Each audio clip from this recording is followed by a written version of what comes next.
The world on the turtle's back, an Iroquois creation myth. In the beginning there was no world, no land, no creatures of the kind that are around us now, and there were no men. But there was a great ocean which occupied space as far as anyone could see. Above the ocean was a great void of air. And in the air there lived the birds of the sea, in the ocean lived the fish and the creatures of the deep. Far above this unpeopled world, there was a sky world. Here lived gods who were like people, like Iroquois. In the sky world, there was a man who had a wife, and the wife was expecting a child. The woman became hungry for all kinds of strange delicacies, as women do when they are with child. She kept her husband busy almost to distraction, finding delicious things for her to eat. In the middle of the sky world there grew a great tree, which was not like any of the trees that we know. It was tremendous, it had grown there forever. It had enormous roots that spread out from the floor of the sky world. And on its branches, there were many different kinds of leaves and different kinds of fruits and flowers. The tree was not supposed to be marked or mutilated by any of the beings who dwelt in the sky world. It was a sacred tree that stood at the center of the universe. The woman decided that she wanted some bark from one of the roots of the great tree, perhaps as a food or as a medicine, we don't know. She told her husband this. He didn't like the idea. He knew it was wrong. But she insisted, and he gave in. So he dug a hole among the roots of this great sky tree, and he bared some of its roots. But the floor of the sky world wasn't very thick, and he broke a hole through it. He was terrified, for he had never expected to find empty space underneath the world. But his wife was filled with curiosity. He wouldn't get any of the roots for her, so she set out to do it herself. She bent over and she looked down, and she saw the ocean far below. She leaned down and stuck her head through the hole, and looked all around. No one knows just what happened next. Some say she slipped. Some say that her husband, fed up with all the demands she had made on him, pushed her. So she fell through the hole. As she fell, she frantically grabbed at its edges, but her hands slipped. However, between her fingers, there clung bits of things that were growing on the floor of the sky world, and bits of the root tips of the great tree. And so she began to fall toward the great ocean far below. The birds of the sea saw the woman falling, and they immediately consulted with each other as to what they could do to help her. Flying wingtip to wingtip, they made a great feathery raft in the sky to support her, and thus they broke her fall. But of course it was not possible for them to carry the woman very long. Some of the other birds of the sky flew down to the surface of the ocean and called up the ocean creatures to see what they could do to help. The great sea turtle came and agreed to receive her on his back. The birds placed her gently on the shell of the turtle, and now the turtle floated about on the huge ocean with the woman safely on his back. The beings up in the sky world paid no attention to this. They knew what was happening, but they chose to ignore it. When the woman recovered from her shock and terror, she looked around her. All that she could see were the birds and the sea creatures and the sky and the ocean. And the woman said to herself that she would die. But the creatures of the sea came to her and said that they would try to help her, and asked her what they could do. She told them that if they could find some soil, she could plant the roots stuck between her fingers, and from them plants would grow. The sea animals said perhaps there was dirt at the bottom of the ocean, but no one had ever been down there, so they could not be sure. If there was dirt at the bottom of the ocean, it was far, far below the surface in the cold deeps. But the animals said they would try to get some. One by one, the diving birds and animals tried and failed. They went to the limits of their endurance, but they could not get to the bottom of the ocean. Finally, the muskrat said he would try. He dived and disappeared. All the creatures waited, holding their breath, but he did not return. After a long time, his little body floated up to the surface of the ocean, a tiny crumb of earth clutched in his paw. He seemed to be dead. They pulled him up on the turtle's back, and they sang and prayed over him, and breathed air into his mouth. And finally he stirred. Thus it was the muskrat, the earth diver, who brought from the bottom of the ocean the soil from which the earth was to grow. The woman took the tiny clod of dirt and placed it on the middle of the great sea turtle's back.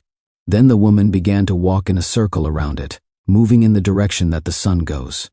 The earth began to grow. When the earth was big enough, she planted the roots she had clutched between her fingers when she fell from the sky world. Thus the plants grew on the earth. To keep the earth growing, the woman walked as the sun goes, moving in the direction that the people still move in the dance rituals. She gathered roots and plants to eat, and built herself a little hut. After a while, the woman's time came, and she was delivered of a daughter. The woman and her daughter kept walking in a circle around the earth, so that the earth and plants would continue to grow. They lived on the plants and roots they gathered. The girl grew up with her mother, cut off forever from the sky world above, knowing only the birds and the creatures of the sea, seeing no other beings like herself. One day, when the girl had grown to womanhood, a man appeared. No one knows for sure who this man was. He had something to do with the gods above. Perhaps he was the west wind. As the girl looked at him, she was filled with terror and amazement and warmth, and she fainted dead away. As she lay on the ground, the man reached into his quiver, and he took out 2 arrows, one sharp and one blunt, and he laid them across the body of the girl, and quietly went away. When the girl awoke from her faint, she and her mother continued to walk around the earth. After a while, they knew that the girl was to bear a child. They did not know it, but the girl was to bear twins. Within the girl's body, the twins began to argue and quarrel with one another. There could be no peace between them. As the time approached for them to be born, the twins fought about their birth. The right-handed twin wanted to be born in the normal way, as all children are born. But the left-handed twin said no. He said he saw light in another direction, and said he would be born that way. The right-handed twin beseeched him not to, saying that he would kill their mother. But the left-handed twin was stubborn. He went in the direction where he saw light. But he could not be born through his mother's mouth or her nose. He was born through her left armpit and killed her. And meanwhile, the right-handed twin was born in the normal way, as all children are born. The twins met in the world outside, and the right-handed twin accused his brother of murdering their mother. But the grandmother told them to stop their quarreling. They buried their mother, and from her grave grew the plants which the people still use. From her head grew the corn, the beans, and the squash, our supporters, the 3 sisters. And from her heart grew the sacred tobacco, which the people still use in the ceremonies, and by whose upward floating smoke they send thanks. The women call her our mother, and they dance and sing in the rituals so that the corn, the beans, and the squash may grow to feed the people. But the conflict of the twins did not end at the grave of their mother. And, strangely enough, the grandmother favored the left-handed twin. The right-handed twin was angry, and he grew more angry as he thought how his brother had killed their mother. The right-handed twin was the one who did everything just as he should. He said what he meant, and he meant what he said. He always told the truth, and he always tried to accomplish what seemed to be right and reasonable. The left-handed twin never said what he meant, or meant what he said.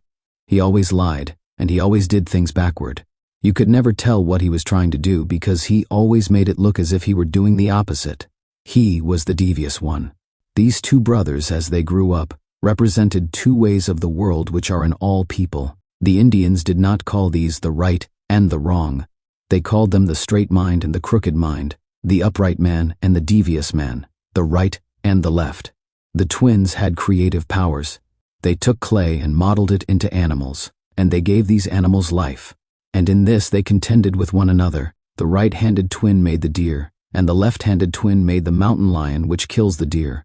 But the right-handed twin knew there would always be more deer than mountain lions. And he made another animal. He made the ground squirrel. The left-handed twin saw that the mountain lion could not get to the ground squirrel, who digs a hole, so he made the weasel. And although the weasel can go into the ground squirrel's hole and kill him, there are lots of ground squirrels and not so many weasels.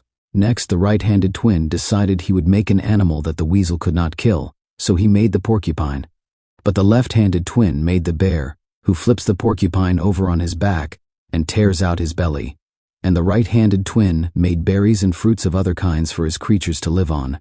The left-handed twin made briars and poison ivy, and the poisonous plants like the baneberry and the dogberry, and the suicide root with which people kill themselves when they go out of their minds.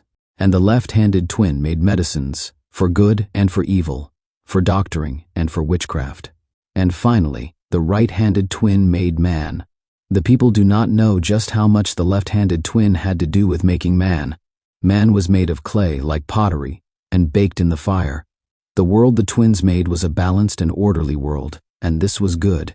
The plant-eating animals created by the right-handed twin would eat up all the vegetation if their number was not kept down by the meat-eating animals, which the left-handed twin created.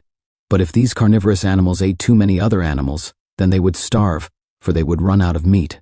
So the right and the left-handed twins built balance into the world. As the twins became men full grown, they still contested with one another. No one had won, and no one had lost.